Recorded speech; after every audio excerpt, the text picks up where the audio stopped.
Hello everyone, welcome back to my channel. Myself Tanisha Tyagi. तो आज मेरे को पूरा 1 महीना हो चुका है मेरे कॉलेज का। मतलब मैं 14 अक्टूबर से हमारा बैच स्टार्ट हुआ था और आज 15 नवंबर है और इस टाइम पे मैं अपने घर आई हुई हूँ। तो मैंने सोचा कि क्यों ना मैं आज आप सभी लोगों से अपने पूरे इस 1 महीने का पूरा एक्सपीरियंस शेयर करूँ कि हाँ भाई, एक्चुअल में जिस चीज के लिए आप प्रिपरेशन कर रहे हो, जिस एमबीबीएस के आप सपने सोच रहे हो कि हाँ भाई हमें एमबीबीएस करनी है, हमें एमबीबीएस डॉक्टर बनना है, हमें नीट क्लियर करना है, तो उसके बाद आपकी लाइफ एक्चुअल में चेंज कैसे होने वाली है और क्या क्या चीजें आपके साथ चलने वाली हैं। तो मैं मतलब अपना पूरा 1 मंथ का एक्सपीरियंस आज अभी आप लोगों के साथ शेयर करने वाली हूँ। तो अगर हम फर्स्ट मंथ के एक्सपीरियंस की बात करें एमबीबीएस कॉलेज में, तो पहली चीज यही आती है शायद एमबीबीएस लाइफ, कि एक्चुअल में वो लाइफ होती कैसे है। तो देखो, अभी जब से नीट का एग्जाम हुआ था, तो ये जो जितने भी ये 4-5 महीने थे, इनमें मैंने बिल्कुल भी पढ़ाई नहीं की थी। और अभी जिस तरह से मतलब अभी हम कॉलेज पहुंचे हैं, तो स्टार्टिंग के 14 डेज तो हमारे एक्स्ट्रा करिकुलर एक्टिविटीज के थे और मतलब एक्स्ट्रा करिकुलम क्लासेस थी उसमें हमारी। तो उसमें भी मतलब हमारी प्रॉपर क्लासेस होती थी 8:30 से 4:30 तक। और उसमें मतलब हमें मतलब बेसिक चीजें समझाई जाती थी कि मतलब आप डॉक्टर बनने वाले हो, आप मेडिकल फील्ड में आए हो, तो आप को एथिक्स, मोरल्स और इन सब चीजों के बारे में मतलब आपको पता होना चाहिए। आपको पता होना चाहिए कि पीपीई का क्या मतलब होता है, या फिर सेफ्टी किट क्या होती है, या फिर किस कलर का डस्टबिन किन चीजों के लिए यूज होता है, कि yellow dustbin, green dustbin, red dustbin. तो इस तरह से हमारी वो 14 डेज तक तो प्रॉपर हमारी एक्स्ट्रा करिकुलम क्लासेस थी। फिर उसके बाद हमारी प्रॉपर पढ़ाई अब स्टार्ट हो चुकी है। और मतलब ऐसा नहीं है कि एकदम से इतना ज्यादा लोड है, बट स्टिल इतने टाइम से मैं कुछ भी नहीं पढ़ रही थी। और जब हम कुछ भी नहीं पढ़ते हैं थोड़े लंबे समय तक, तो वो जो एक आदत होती है वो थोड़ी, यहाँ भी कुछ नहीं पढ़ रहे छोड़ो। बट अभी जब से कॉलेज में पढ़ाई सीरियसली स्टार्ट हुई है, थोड़ा सा मेरे को हेक्टिक लगने लगा है। क्योंकि ऐसा होता है, हमारी 8:30 से क्लासेस स्टार्ट होती हैं, 4:30 तक हमारी प्रॉपर क्लासेस रहती हैं। देन उसके बाद घर आके थोड़ा रेस्ट करना होता है, खाना खाना होता है, हमारे स्नैक्स आ जाते हैं मैस में, वो सब खा के फिर हम थोड़ा बहुत पढ़ने बैठते हैं। तो मुश्किल से 1-2 घंटे होते हैं जो कि डेली के हम पढ़ाई में दे पाते हैं। उसमें भी कभी कभार ऐसा होता है कि हाँ भाई मैं नहीं पढ़ पाई, या फिर मैं थक गई ज्यादा, तो मैं उस दिन ज्यादा सो गई, मैंने रेस्ट ले लिया। और कभी कभार तबीयत भी खराब हो जाती है, जो कि होता है, मे भी खाना चेंज होता है, पानी चेंज होता है, इस वजह से। तो एमबीबीएस लाइफ तो देखो अच्छी है, मतलब जैसा मैंने सोचा था कि हाँ भाई मेरे को ऐसा कॉलेज मिलेगा, मेरे साथ ऐसे ऐसे चीजें होंगी, मैं एमबीबीएस करूंगी, तो वो सभी चीजें तो अभी प्रॉपर हो रही हैं। और दूसरी चीज आती है फ्रेंड्स। तो मैं अगर सच बताऊं तो मेरे को इतनी एक्सपेक्टेशंस नहीं थी फ्रेंडशिप से लेके।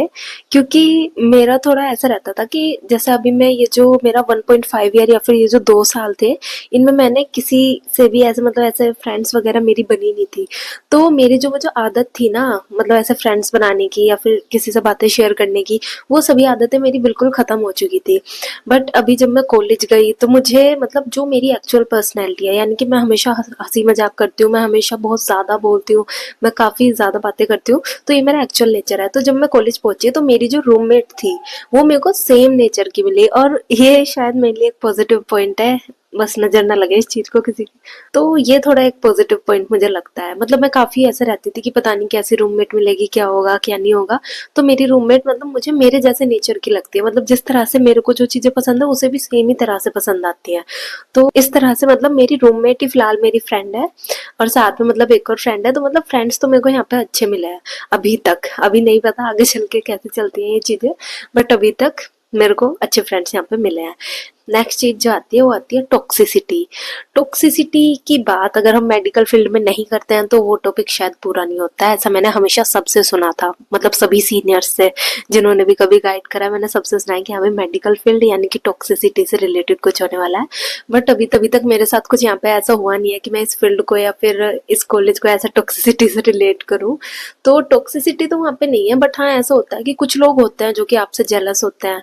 तो वो लोग, मुझे ऐसा लगता है, वो तो किसी भी फील्ड में आपको मिल सकते हैं। मतलब इवन आप मान लो अगर आप बीए कर रहे हो, बीसीए कर रहे हो या बीटेक कर रहे हो, तो वहां पे भी आपको कुछ लोग ऐसे जरूर मिलेंगे जो कि आपसे जेलस होंगे और आपको मतलब उनसे ऐसे टॉक्सिक वाली वाइब्स आएंगी। तो वो तो हर फील्ड में होता है। बट ऐसे अगर मैं प्रॉपर बताऊं तो मुझे अपने कॉलेज में या फिर अपनी अभी तक की ये जो 1 महीना बीता है, इसमें कुछ टॉक्सिसिटी इतना कुछ फील नहीं हुई है। अब नेक्स्ट चीज आती है सीनियर। तो देखो, जिस कॉलेज में फिलहाल मैंने एडमिशन लिया था वो है Kalyan Singh government medical college, जो कि बुलंदशहर में है। तो हमारा ये फर्स्ट बैच होने वाला है, यानी कि हम फाउंडेशन बैच है।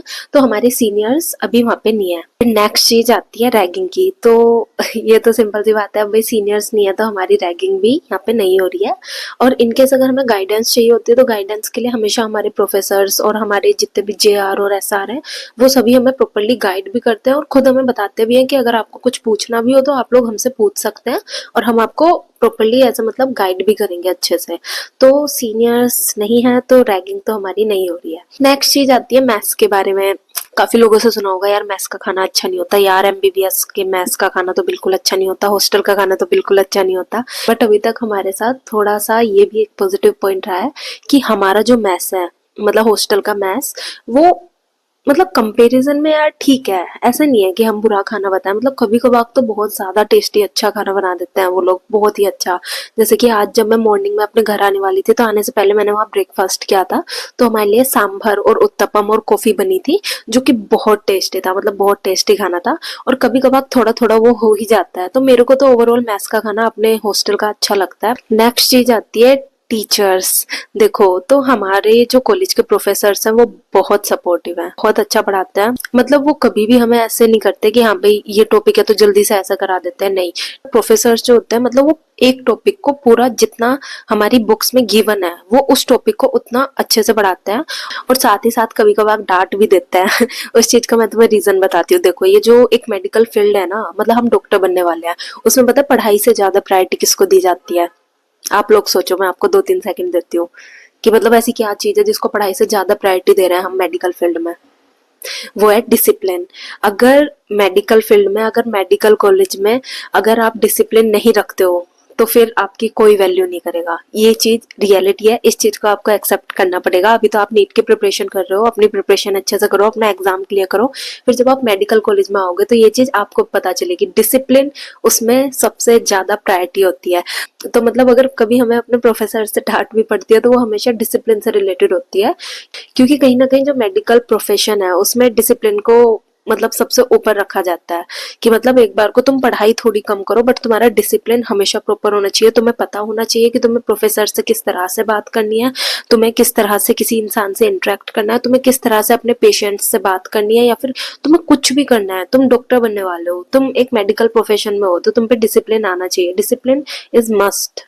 नेक्स्ट चीज आती है व्हाइट कोट सेरेमनी, जिसके लिए मेरे पास इतने सारे कमेंट्स आए थे, इतने सारे मेरे पास इंस्टा पे मैसेजेस आए थे कि आपकी तो अभी तक व्हाइट कोट सेरेमनी नहीं हुई, क्योंकि मैंने इतने दिनों से कुछ अपलोड ही नहीं किया था तो आप लोगों को पता ही नहीं था व्हाइट कोट सेरेमनी से रिलेटेड। तो देखो मैं बता दूं आपको, हमारी व्हाइट कोट सेरेमनी हो चुकी है और मेरे को टाइम नहीं मिल पा रहा था, इसलिए मैंने उससे रिलेटेड कुछ अभी अपलोड नहीं किया है। तो मैं अभी 1-2 दिन में व्हाइट कोट सेरेमनी से रिलेटेड अपनी पूरा एक मतलब आप लोगों को दिखाने वाली हूँ किस तरह से हमारी व्हाइट कोट सेरेमनी हुई थी। बहुत अच्छे से सेलिब्रेट हुई थी वहां, तो मतलब मैं आप लोगों से शेयर करूंगी। अभी आप 1-2 दिन का वेट करना, मेरा व्हाइट कोट सेरेमनी का प्रॉपर वो वीडियो आने वाली है, उसमें आप लोग देखना और आप लोग बताना आपको व्हाइट कोट सेरेमनी कैसे लगी। तो मेरा पूरा 1 मंथ का यही एक्सपीरियंस था। अगर मैं ओवरऑल बताऊं तो देखो मुझे खुशी भी थी इस 1 महीने में और दुख भी था। खुशी अगर देखे जाए तो खुशी इस चीज की थी कि मैंने अपना सपना पूरा करा, मैंने मेरे मम्मी पापा का सपना पूरा करा। उन्होंने मुझसे उम्मीद रखी थी कि मैं डॉक्टर बनूंगी, मैं MBBS करूंगी, और वो चीज फाइनली मैंने कर दी है। मतलब अब मैं डॉक्टर नहीं बनी बट MBBS में मैं पहुंच चुकी हूँ, डॉक्टर भी बन जाऊंगी 4-5 साल में। और अगर देखा जाए तो मुझे दुख इस चीज का है कि मैंने कहीं ना कहीं अपनी पढ़ाई के लिए या फिर अपनी पढ़ाई में इतना इन्वॉल्व मैं हो चुकी थी कि मैं कहीं ना कहीं लोगों से इंटरेक्ट करना भूल गई। इस चीज का मुझे मतलब थोड़ा बुरा लगता है। इंटरेक्ट इन द सेंस मतलब ऐसा होता है कि अगर तुम नॉर्मली लोगों से कांटेक्ट में रहते हो, तुम लोगों से ज्यादा बातें करते हो, तो तुम्हें पता होता है कि किस तरह का इंसान किस नेचर का है, और तुम उस इंसान को पहले से प्रिडिक्ट कर देते हो कि हाँ भाई ये इंसान थोड़ा मीन लग रहा है तो हम इससे थोड़ा दूर रहेंगे। तो वो आदत शायद मेरे अंदर से अभी खत्म हो चुकी है, इसलिए मैं काफी बार हर्ट भी हो जाती हूँ। मतलब कॉलेज में जैसे कुछ लोग होते हैं ना जो थोड़े मतलब नेगेटिव ही होते हैं, वो जान के तुम्हें पोक करते हैं किसी ना किसी रीजन पे। तो हैं 1-2 लोग ऐसे भी, बट उन लोगों से इतना फर्क नहीं पड़ता। हमेशा ध्यान रखना, अगर 100 लोगों में से 4-5 लोग तुम्हें कुछ बोल रहे हैं तो फर्क नहीं पड़ता, उन 95 लोगों पे फोकस करो। और उन 95 पे भी फोकस मत करो, मेरी मानो तो जो तुम्हारे 2-3 दोस्त हों उन पे फोकस करो बस, कि वो तुम्हारे साथ कैसा बिहेवियर कर रहे हैं और वो तुम्हारे साथ किस तरह से रह रहे हैं।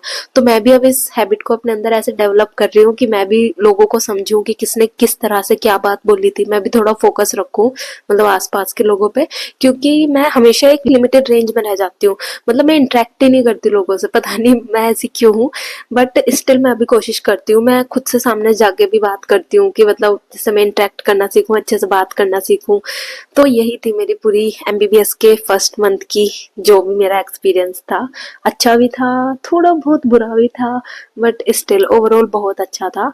और जो मेरा सपना था कि हाँ भाई मेरे को एमबीबीएस करना है, वो सपना भी पूरा हुआ।